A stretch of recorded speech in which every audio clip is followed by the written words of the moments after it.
My name is Mark Olmsted, and I feel qualified to speak on this topic because I edit film subtitles for a living and I speak several languages.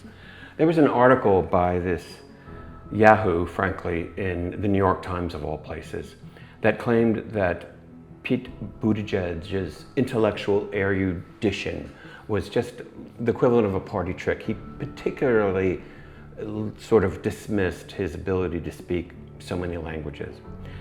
And so let me tell you why that's complete bullshit. When you learn a second language, there's two ways. Sometimes you learn it, you pick it up along with your native language, so you grow up speaking bilingually. And then there's when you acquire it afterwards. Now, Pete Buttigieg learned a lot of Maltese from his father growing up, and that was an easier way to learn it than teaching yourself or going to school, but it still counts for a lot because Maltese is one of those super interesting languages that takes a little bit from a lot of different languages. And so it was a very good basis for him. Then, to my understanding, he learned French, which is, you know, my second language and the language of diplomacy.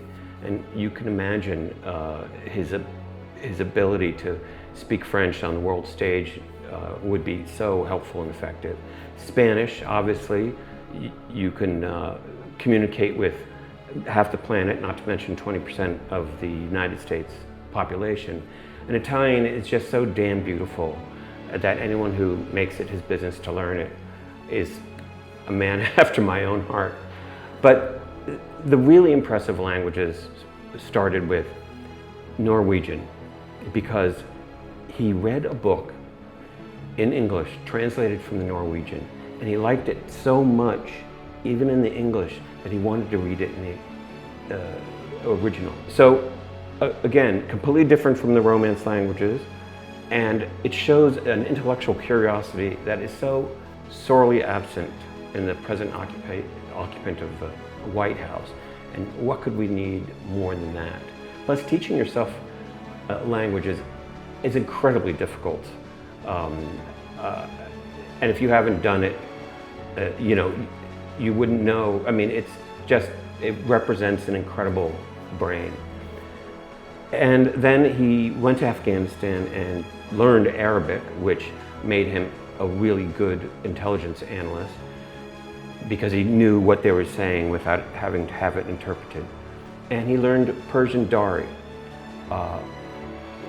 which meant he could actually communicate with the people that we were occupying.